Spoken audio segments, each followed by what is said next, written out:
Praise the Lord. परमेश्वर आप सबों को आशीष देवे। आज का विषय है दूसरों के लिए गड्ढा खोदने वाले स्वयं ही उसमें गिरेंगे। आज इस विषय में हम देखने के लिए जाएंगे।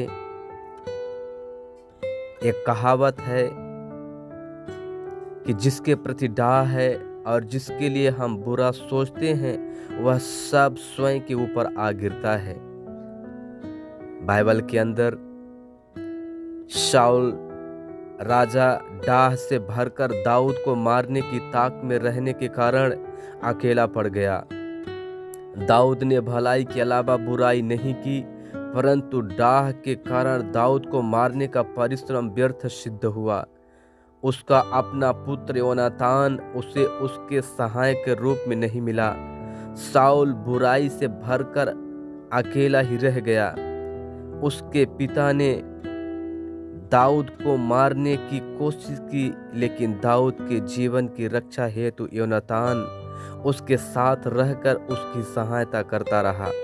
डाह से भरकर जब आप जीवन व्यतीत करते हैं तो दूसरों के प्रति आप डाह से भर उठते हैं। डाह ग्रस्त होकर जब आप दूसरों का नाश करने व मारने के लिए षड्यंत्र रचते हैं, उस युद्ध के मैदान में केवल आप ही रह जाएंगे। आपकी पत्नी, बच्चे, मित्र कोई भी आपके साथ नहीं होंगे। अपने कामों का फल आपको ही भोगना पड़ेगा। आपकी बीमारी में आप अकेला ही पड़े रहेंगे। आप ही स्वयं के शत्रु हैं। आपके नाश का कारण सिर्फ डाह ही होगा। पवित्र शास्त्र से ज्ञात होता है कि शाऊल ने अंत में आत्महत्या कर ली। डाह नामक तलवार की धार को वह स्वयं ही तेज करता रहा। अंत में उसी में गिरकर मर गया। उसके बच्चे भी उसके साथ में मरे। इसके बाद अक्सर हम सुनते हैं कि वीर लोग क्यों कर गिर पड़े। आपने अच्छी शिक्षा प्राप्त की होगी, अच्छे परिवार में जन्म लिया होगा, उद्धार पाया होगा, आत्मिक भी होंगे। 20, 30, 40 वर्ष आपने आत्मिक जगत में भी व्यतीत किए होंगे।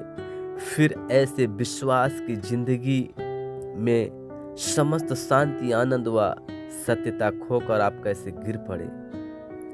आपका आत्मिक जीवन कैसे नष्ट हो गया।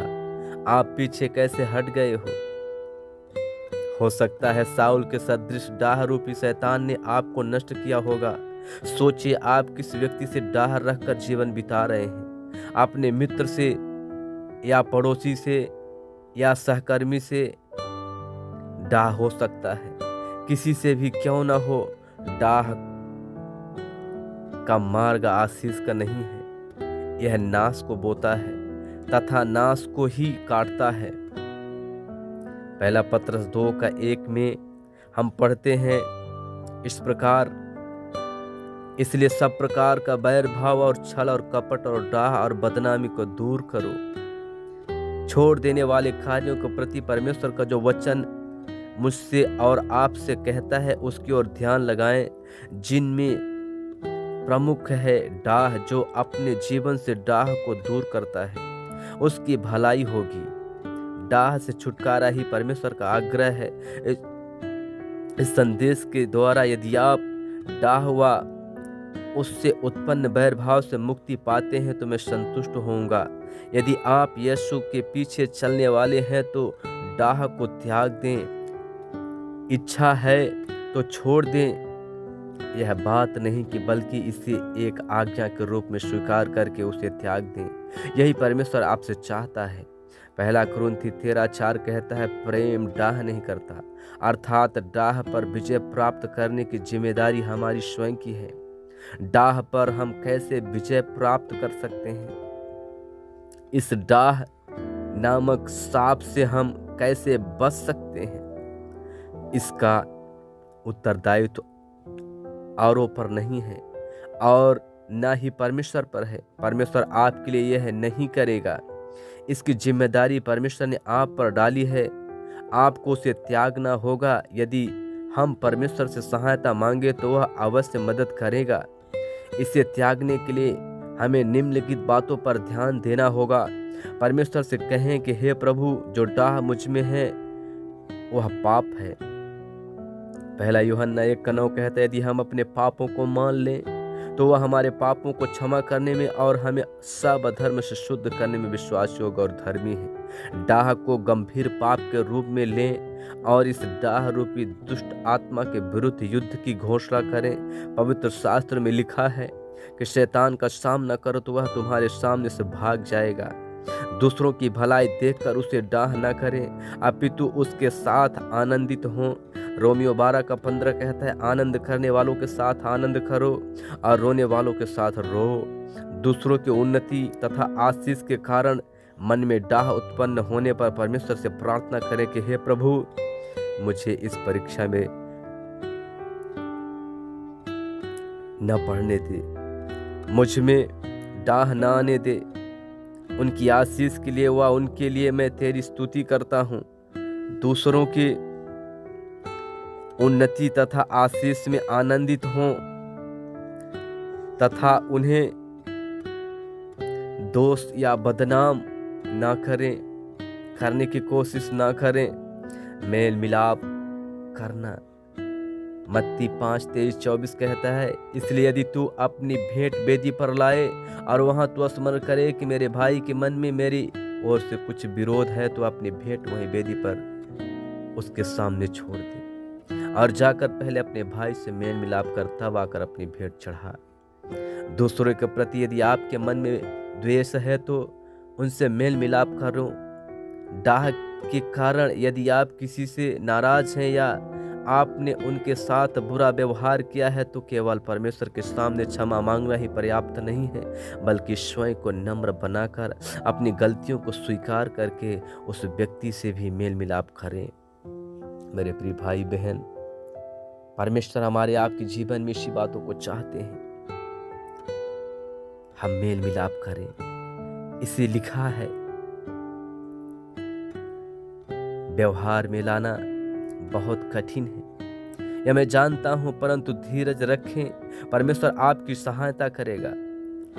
एक रोगी डॉक्टर के पास जाता है, उसकी जांच करके डॉक्टर ऑपरेशन की सलाह देता है। गंभीर बीमारी होने के कारण यह ऑपरेशन शीघ्र करना ही जरूरी है, लेकिन इससे मुझे तकलीफ होगी, सो ऑपरेशन न करें कहकर निकल जाने से मामला गंभीर हो सकता है, वह शीघ्र ही मर सकता है। इसी प्रकार परेशानी या तकलीफ होने पर भी हमें परमेश्वर के वचन को मानना होगा। बचने का यही एकमात्र उपाय है। यही नहीं, परमेश्वर ने हमें जिस परिस्थिति में रखा है उसे स्वीकार कर उसी में प्रसन्न रहना है। पहला पत्रस 5:6 कहता है, इसलिए परमेश्वर के बलवंत हाथ के नीचे दीनता से रहो, जिससे वह तुम्हें उचित समय में बढ़ाए। परमेश्वर के वचन के सामने यदि दीनता से रहें तो हमें वह निश्चित रूप से आगे बढ़ाएगा। दूसरों की आशीष पद भी बढ़ाई व उन्नति को देखकर उन्हें आशीष देने वाले परमेश्वर की स्तुति करें। यदि आप सच्चे दिल से यह करते हैं तो प्रभु आपका भी आदर करेगा। यह कदापि न भूलें कि समस्त परिस्थितियों को बदलना केवल परमेश्वर के ही हाथ में है। उसके सामने दीनता से रहें तो वह अवश्य आपको बढ़ाएगा। यदि आप किसी से डाह करते हैं तो क्या आपके बच्चों में बुद्धि का विकास अधिक होगा? आपकी आमदनी में वृद्धि होगी? आपकी फसल व खेती में उन्नति होगी? कुछ भी नहीं होगा। किंतु परमेश्वर सर्वशक्तिमान है, यह जानकर उसके सम्मुख दीन होने पर वह हमें सभी क्षेत्रों में बढ़ाएगा। मेरे प्रिय भाई बहन, जब हम परमेश्वर के वचन के अनुसार अपना जीवन व्यतीत करते हैं तब वह अपना अनुग्रह का द्वार हमारे लिए खोल देगा।